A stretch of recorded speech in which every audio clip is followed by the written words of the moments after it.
Good evening. I hope you had a rather more relaxing Christmas and New Year than the detectives who were with us a month ago. There's been strong progress on 2 of our December reconstructions, though so far not much on the 3rd. These things often, of course, take time, though. Indeed, we can only now report progress on 2 murders that we covered separately, one in December 1991 and the other last March. Hi, Fred. Hello, ladies. Hi there.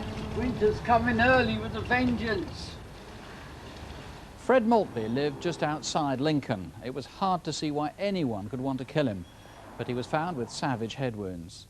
And then 3 months later, Joe Rylat, who lived above a bookish shop in Lincoln, was murdered. The weapon was probably an axe. A man has now been charged with both the murders. And with your help, maybe there'll be equally important news tonight. Remember the number, as always, 081 811 8181. And our first case tonight is one in which customers who'd gone into a bank in Greater Manchester were confronted by an armed gang. As you'll see, nobody was injured in the attack, but it was a particularly frightening experience for everyone involved. Our appeal for help begins the day before the robbery in Morecambe in Lancashire. It's Thursday the 22nd of October.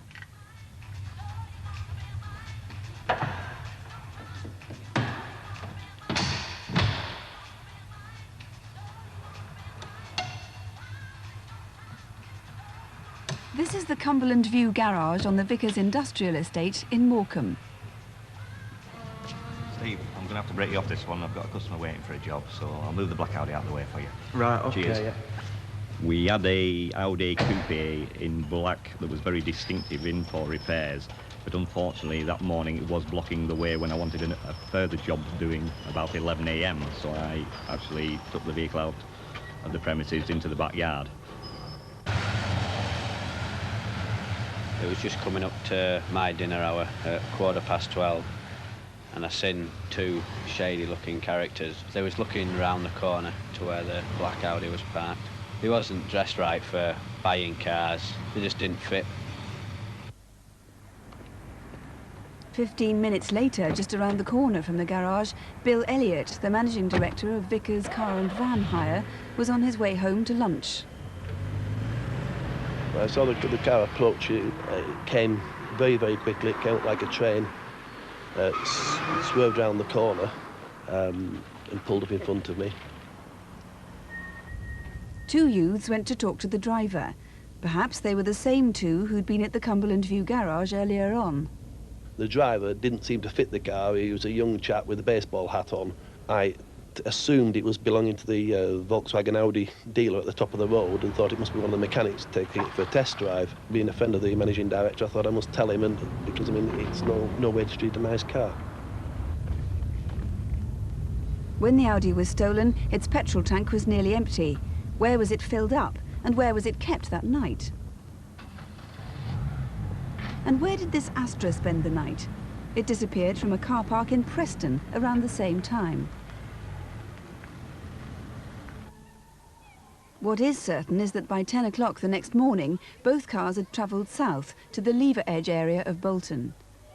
2 locals were tinkering with their car. We was in the backyard, fixing the back end of the vehicle.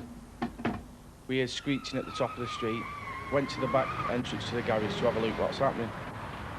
2 cars in convoy coming down the back street, around about 70 miles an hour. Further down the street, the wife of one of those men also saw the cars. I knew there was something wrong because nobody does fly around at that time in the morning. It's too early. At the next junction, they turned left into the street where police believe the Audi was parked and the driver joined the men in the Astra. Just a mile away is the Derby Street branch of the NatWest Bank. It's 10:30.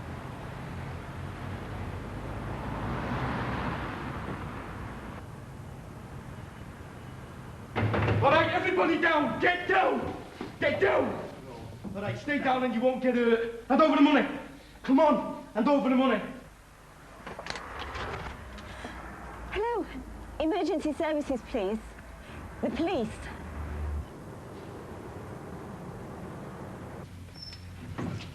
Get in, lady, get in! I looked at the long knife. It frightened me to death.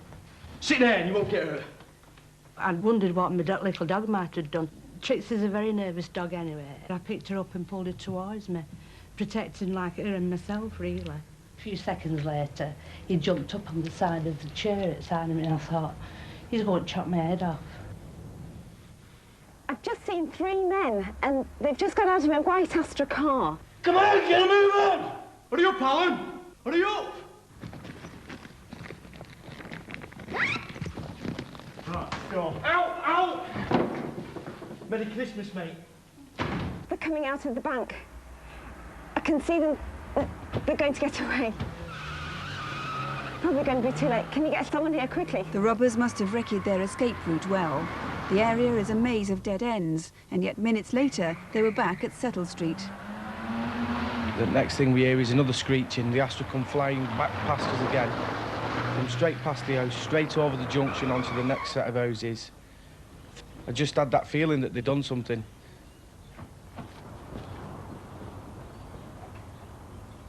So me and my friend jumped in our vehicle.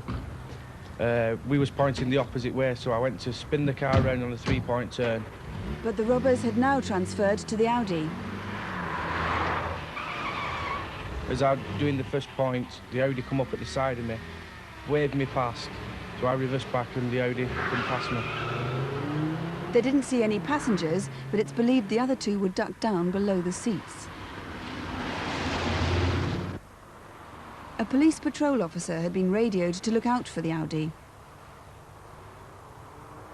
At about 10:45, he saw it heading in the direction of the M61. Where did it go next?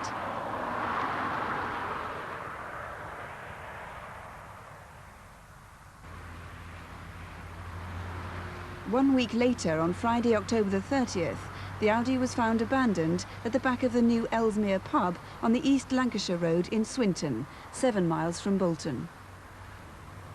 Well, Roy Illing, can we start with a description of the driver of that black Audi? Yes, he's white. He's 33 to 35 years of age. He's got fair hair, which is brushed back and is receding. He's about 5'8", medium build. And he's actually described as a Grant Mitchell lookalike, the character from the EastEnders programme. And witnesses of the robbery itself remember several details in particular. First of all, the gunman. Yes, the gunman, as can be seen, he's left-handed. He's holding the gun in a left-handed stance. So we're obviously looking at him as being a left-handed. It's pretty, yeah, I mean, he might not be left-handed, but he certainly looks as though he is. And what about the gun itself? The gun itself is quite a popular sporting type. It's a over and under double-barrel shotgun. This is a shotgun where one barrel is on top of the other as opposed to a side-by-side. It's sawn off, it's got a wooden stock and a wooden grip, and of course the stock has been sawn off as well as the barrels.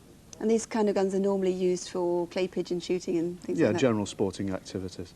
And then there were the trainers that one of them was wearing. Yes, one of the men is wearing white trainers, which has got 3 distinctive red stripes on the side of the trainers. We'd like to know the origin and alternatively the make of those trainers, or alternatively you might know someone who owns a pair of trainers of that type. Mm. Finally, there were 2 things that they actually left behind in the bank. Yes, there were 2 clues left by the offenders. The first one is a standard sledgehammer, which you can buy at almost any hardware or good tool stores. Nothing special about it. But the other significant thing which was left behind is a tea towel, which someone might recognise. And as can be seen, it's got writing on it of good neighbours and a little ditty at the bottom. Somebody might recognise that. And that's who we'd like to hear from. Particularly in conjunction with the sledgehammer and the gun. Yes. If you can help, there is a substantial reward for information leading to the conviction of these men. It's £15,000. The number in the studio here is 081 811 8181, or you can phone the Manchester Major Crime Investigation Unit, and that's 061 856 4130. That's 061, the code for Manchester, 856 4130. Well, now some appeals on unsolved cases from around the country. Here to take us through Incident Desk are Superintendent David Hatcher and Detective Constable Jackie Holmes. West Mercia police need your help to find these men who carried out an unprovoked attack which could have been fatal. Both victims suffered a punctured lung. It happened just before midnight on Tuesday the 10th of November in Malvern. 2 men were sitting in their parked car along this lane when they heard the sound of a motorbike.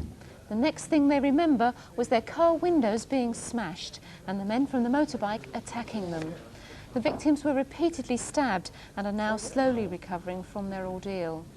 The attackers escaped with £15 on an old-style motorcycle similar to this one. It's black with an oval-shaped windshield.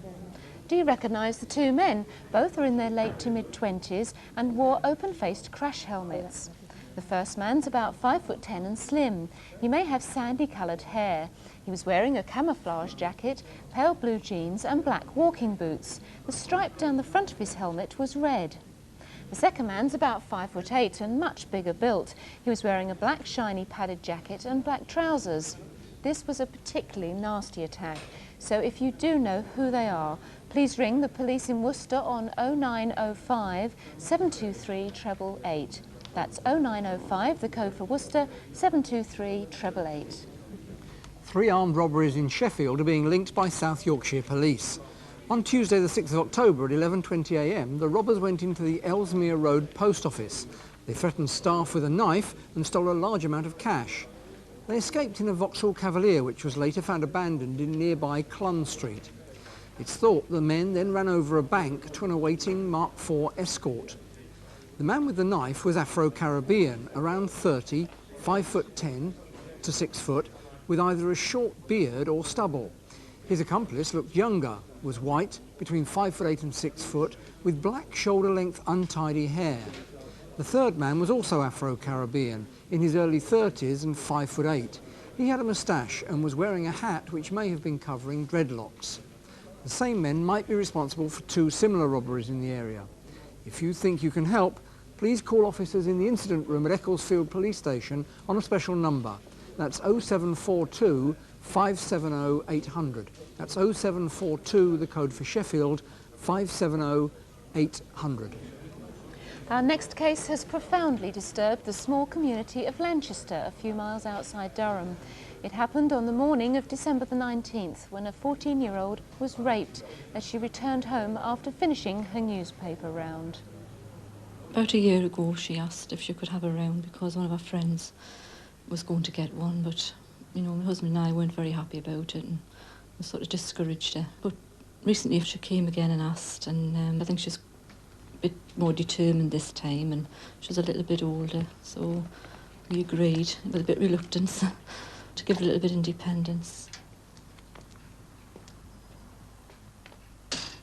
On the edge of the round was a piece of grassland by the now disused Lanchester railway station.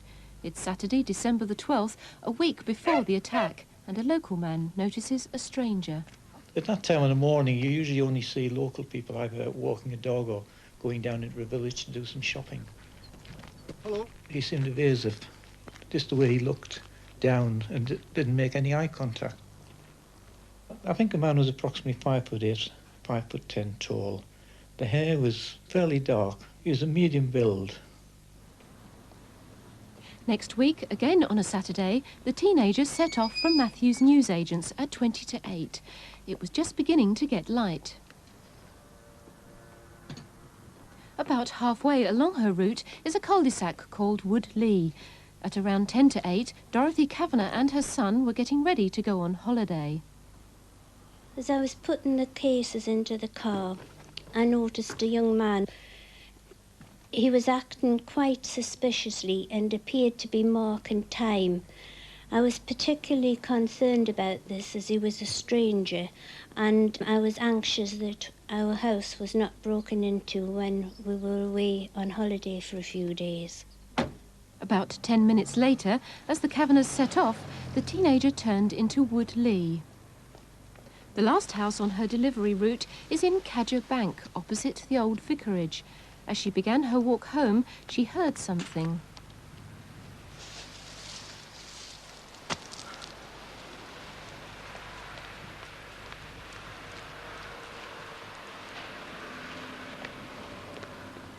Between 2 houses off Cadger Bank, she took a shortcut leading to her home. It's now about 10 past 8.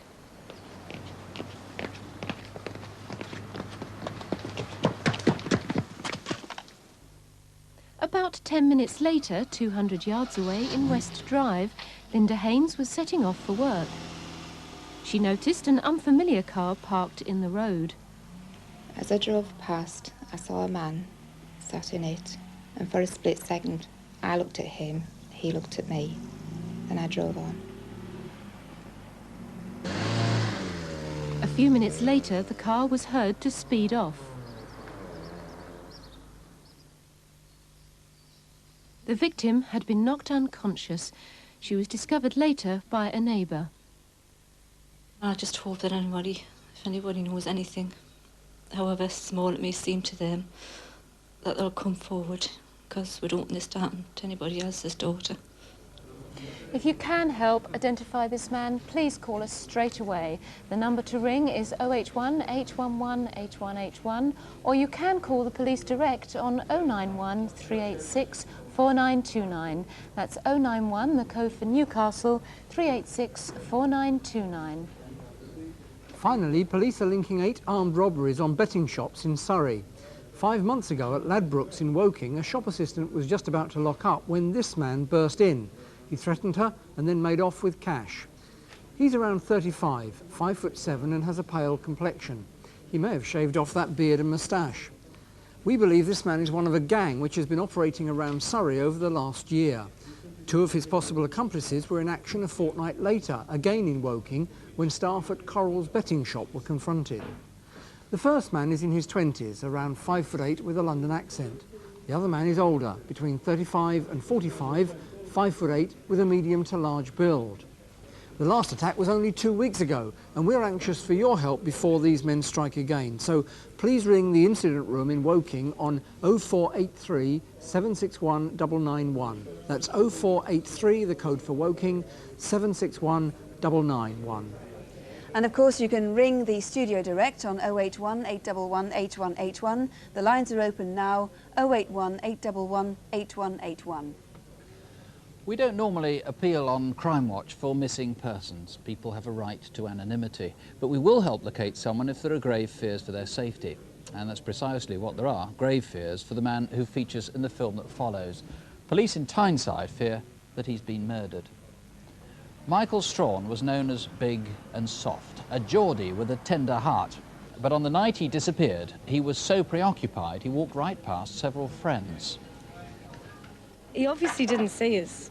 He must have been looking for somebody, because he just went in the loo and he came straight back out. He was only in for a second. All right. How are you doing? You hang around for a drink? No, I can't stop. I've got to do a bit of business, so I'll catch you later, Fine. OK? I'll see you later. See you. Whoever he was doing business with that night almost certainly knows why and how he disappeared. Michael was born in Newcastle and lived at Westerhope. He'd never been away from Tyneside, and at 38 still lived with his parents. He'd been a forklift driver, but in 1990 was made redundant. Since then, he got whatever work he could, as doorman, bouncer, or mending cars or motorbikes. Oh, Cole, you all right? Oh, Vic, how you doing? Oh, not too bad. Vic liked bikes. He would often hang around with the other bikers on Westcott Road because a lot of the time he was out at work. He would often pop into the shop just for a chat. He would usually be on his own because most of his mates were working. With little to occupy his time, Michael was a regular in several pubs in the city centre, especially the Farmer's Rest or Percy Arms, and made friends easily. I first met Michael a few years ago and recently got in contact with him again, and occasionally we'd go out to pubs in the Haymarket for a drink together. I've spent all day in the shop. Michael had a heart of gold and he would do anything for anybody. And sometimes he used to tell told stories, but I think it was just to gain affection because he just wanted people to like him, basically. Anyway, I must go. I'll go phone my dad, make sure he's OK. So I'll see you later, OK? Michael loved his home life and was devoted to his mum and dad. His mother's death, a few months before he disappeared, had badly shaken him. He was bookish and used to read and write a lot. This is part of a poem inspired by his father's bereavement. I've lived my life on the wild side. Then I saw a 75-year-old man trying to say goodbye to a woman he's loved. It made me feel so small, and I cried. But for once in my miserable life, not for me, but for him. Oh, Mick was a real good ballad. He was soft, he'd do anything for me.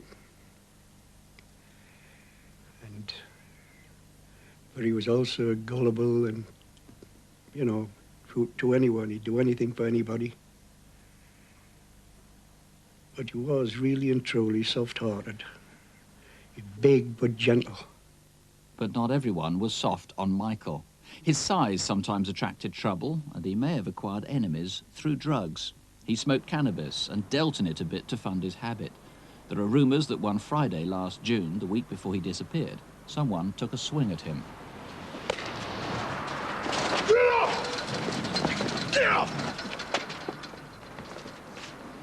It said a white Ford Transit was involved. Next week, the last before he vanished, Michael was cheerful as always, ambling round Newcastle, dropping in on friends, and, so he said, on the verge of a big deal. Oh, mate, how are you doing? Yeah, hello there, Mick. You all right? Full of busy? Aye. He was his normal sort of happy-go-lucky self that day. He said to me that he was going out to buy himself a Mercedes car and that he was putting some deal together which was going to make him a load of money. He'd also mentioned to me that he was meeting his friend Don the following day. Anyway, I've got to go downtown. Right. But I might see you down there later, OK? Aye, OK. OK, catch you later. Right, we mind how you go, Mick. OK. Yep. Ta-da. Ta-ra now. I didn't really believe him. I just sort of assumed it's another of these pie-in-the-sky stories. I've known Mick for quite a while. He's never really had a large amount of money to play with. And I remember thinking to myself that, you know, I'll believe it when I see it. How you doing, big fella? Man, you all right? Aye, champion. Oh, in? You must have smelt the kettle. But Michael did have money that week and was seeking more. I'll tell you what it is. Got a bit of business lined up. Oh, Glad you turned up. Your business? Again? Look, man, it's good. Gonna make a lot of money. Mickey, give over. Look, it's sweet, I tell you. Gonna make a lot of money out of it. Thought of you. Look, Mickey, all the best to you, but I just don't want any part of that. The day Mick disappeared was Friday the 19th of June, the day the Hoppings opened, the largest travelling fair in Europe. By now, Mickey had raised several £1,000s. Look at that. Gonna make me a lot of money. Hmm? Are you all right? Oh, no, I feel awful. What's the matter? I was feeling ill that day and a bit sorry for myself, and when he showed me the money, I didn't even bother to question where it had come from. I'll leave you. Gotta go.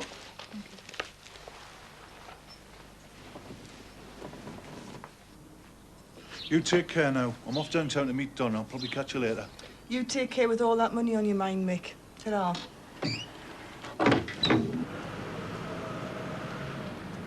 At 8:30 that evening, Michael was seen outside the Percy Arms in Percy Street.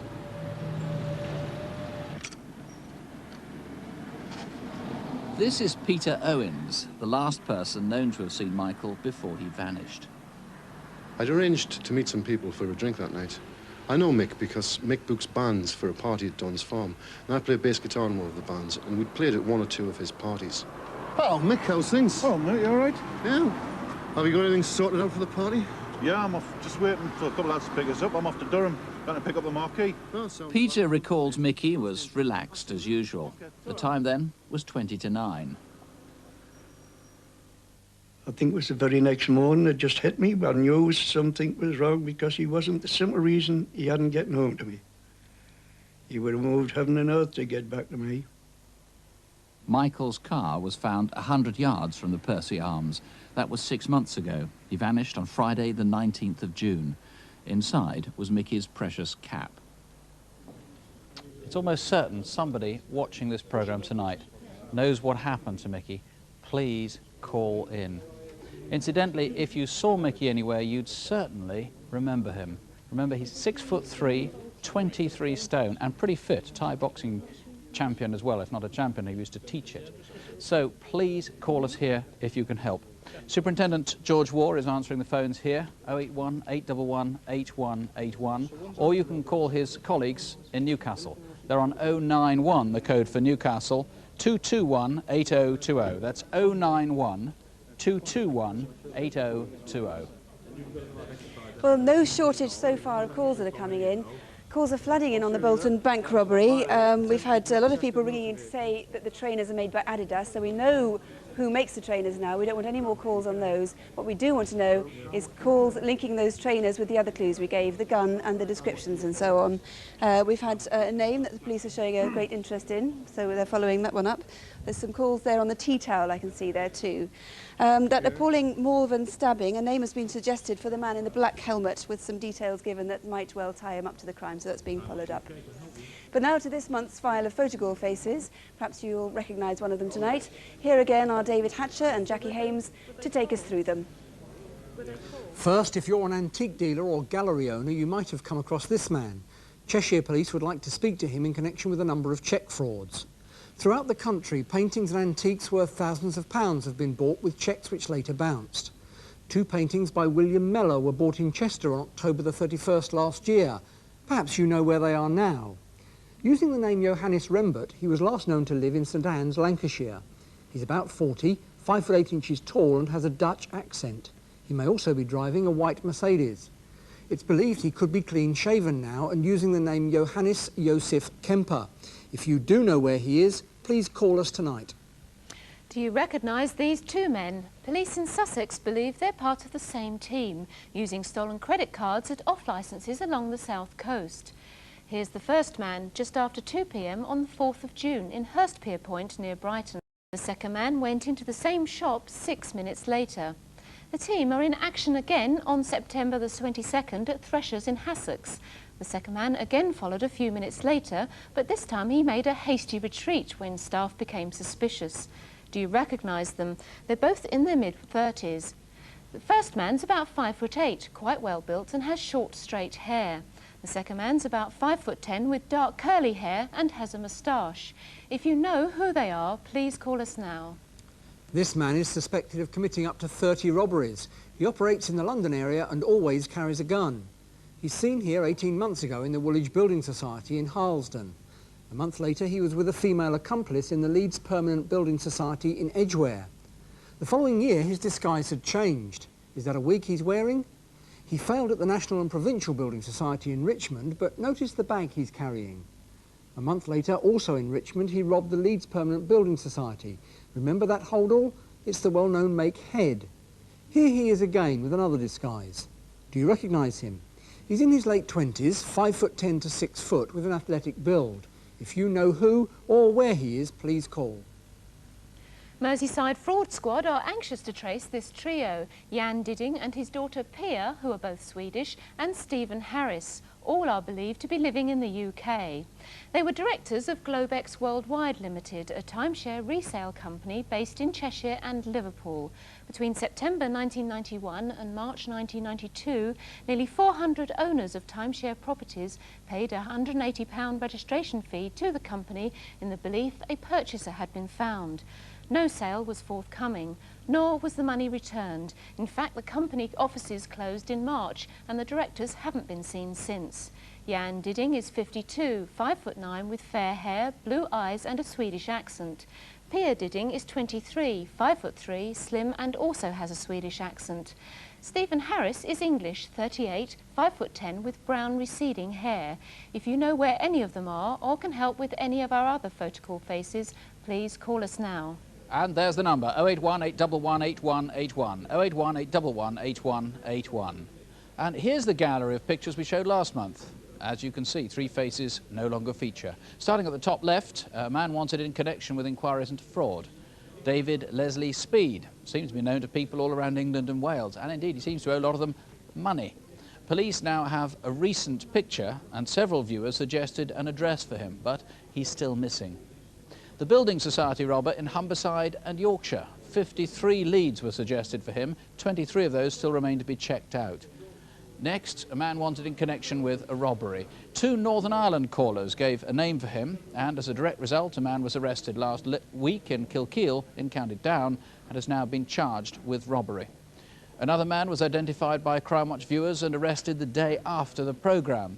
He's now in custody, awaiting trial on 7 charges of sex offences involving children. And yet another man's been charged with robbery after nearly 20 callers recognised someone in a video of the event taken by a security camera on the top deck of a London bus. If we have news on any of tonight's appeals, we will of course keep you up to date as the programme goes on. Our last case is a rape attack on a 19-year-old woman in Cardiff. In the hope that someone watching tonight can help, the victim, who we'll call Sarah, has summoned the courage to describe her ordeal for our film.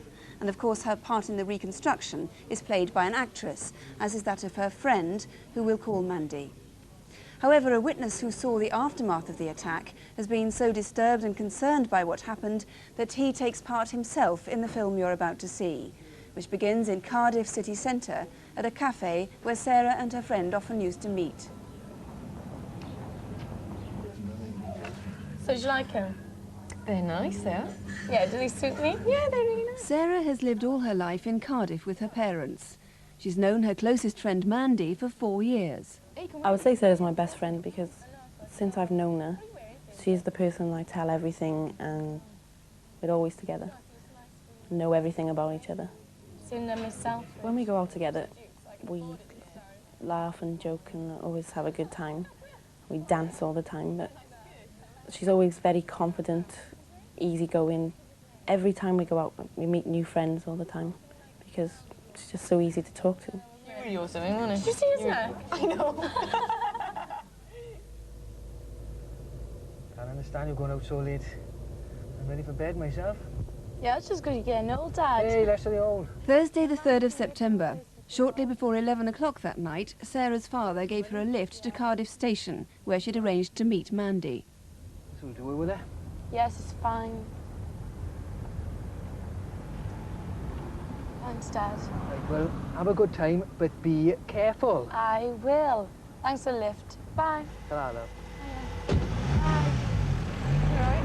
Yeah, been you long? No, you look nice. And you too. I know. Every Thursday, Sarah and Mandy went to Lloyd's nightclub in the city centre in a basement under the Philharmonic pub.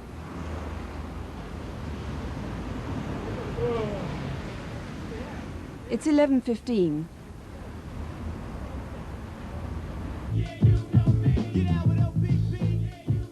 Lloyd's records for the 3rd of September show there were more than 200 people in the club.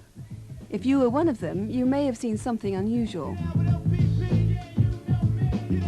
It is just possible her attacker was here that night. Raheem! Hiya, sir. All right? Yeah, how are you, alright? Not too bad. Look, you haven't played 5 yet. I'm playing next, all right? Bet I had. Who you with? You know Mandy. Oh, yeah, of course I do. So you're going to play next, are you? Yeah. Thanks. Bye. Bye, sir.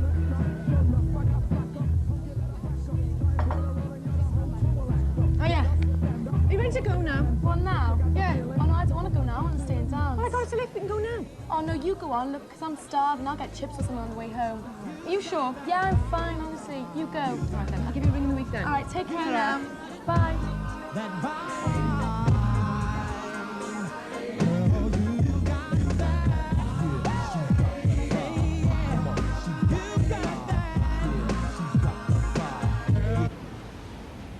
In fact, Sarah only stayed another 10 minutes.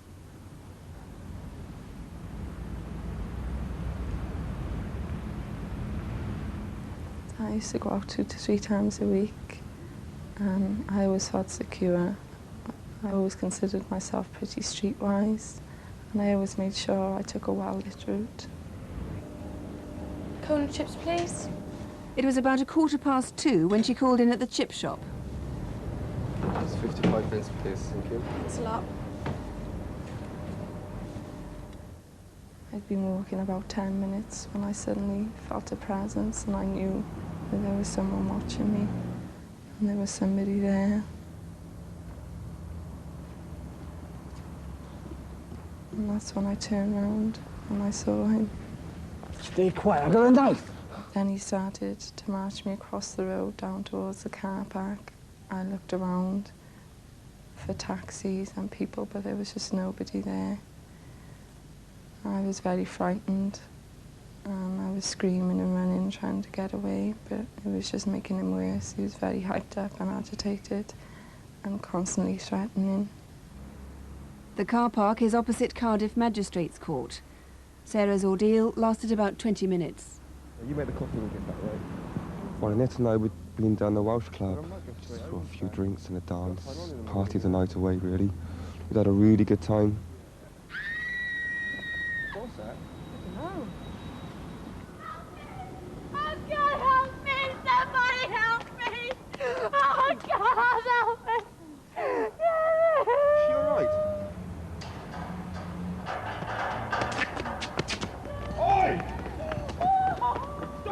I followed the guy because I thought it was the only natural thing I could do and the only responsible thing I could do. I thought anybody would have done it. It was obviously had done something really bad to her, something really wrong. I chased the guy for about 3/4 of a mile, but for the last 200 yards or so, I was just steadily losing ground. I was totally exhausted. He was really fit and really fast.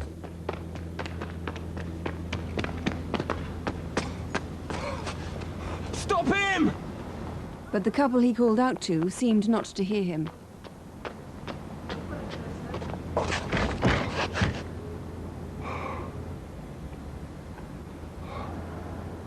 I felt guilty because I was a man, and I didn't catch him.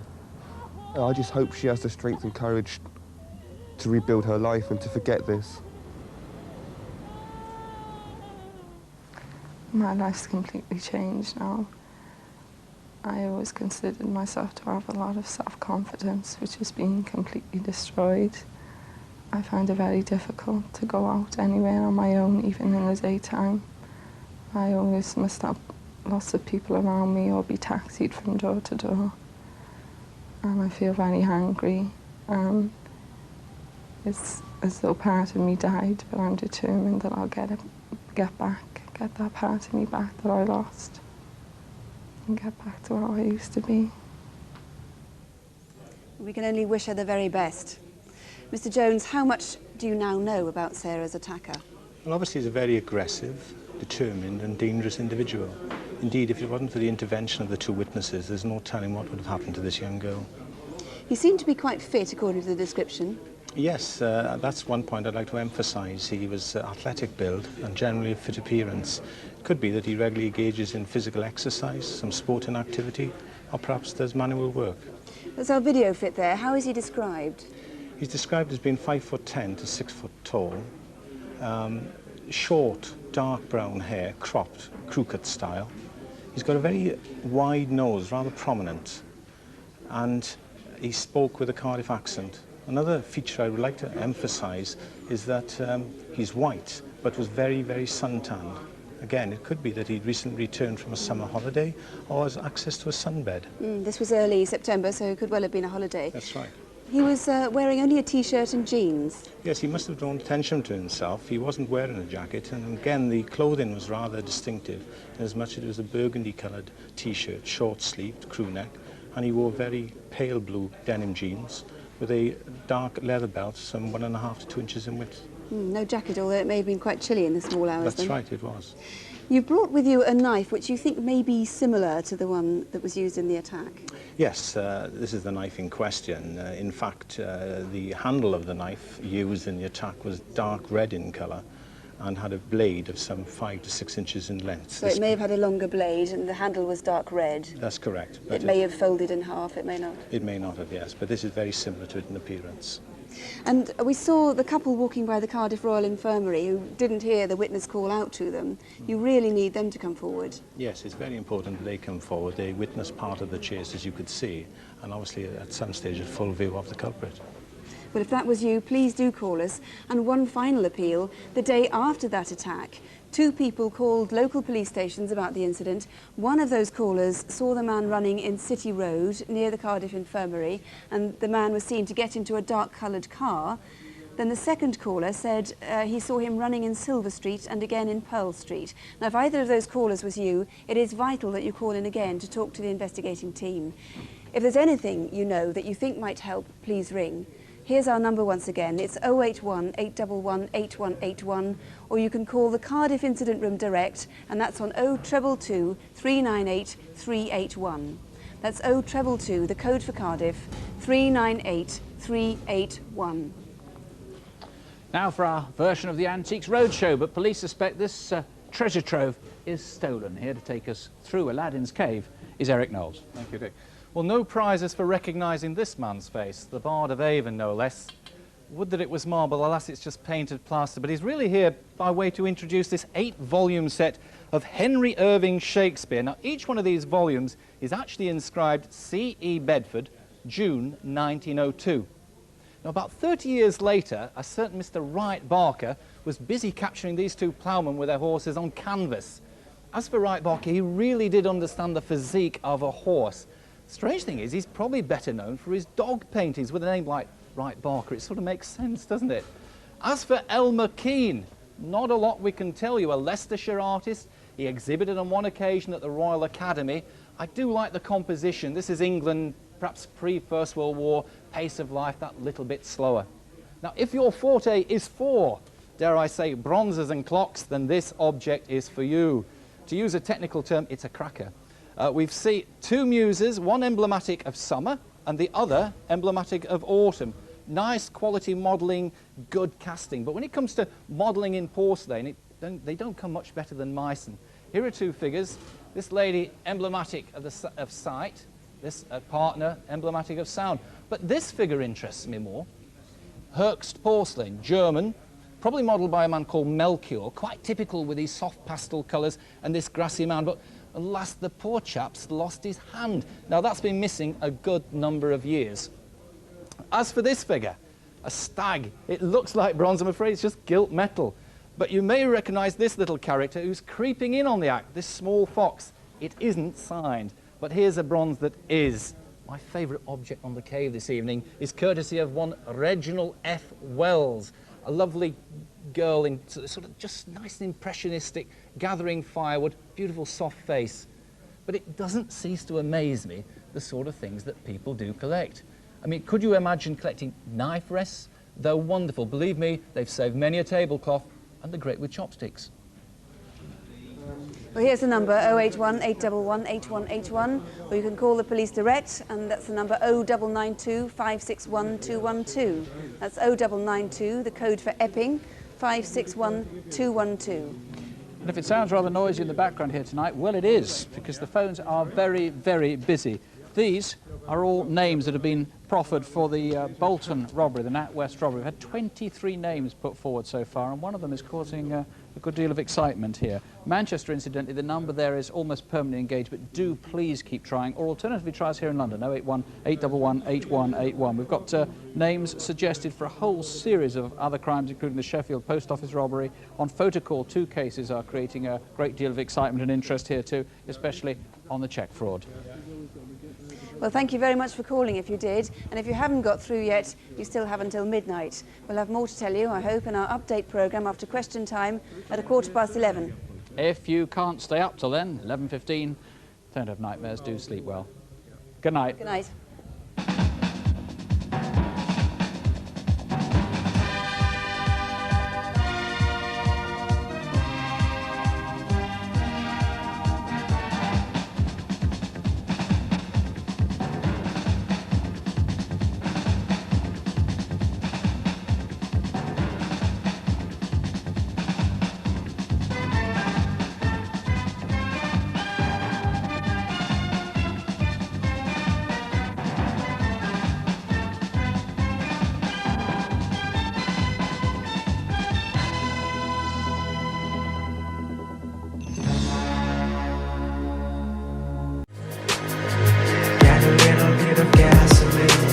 Welcome to another crime scene.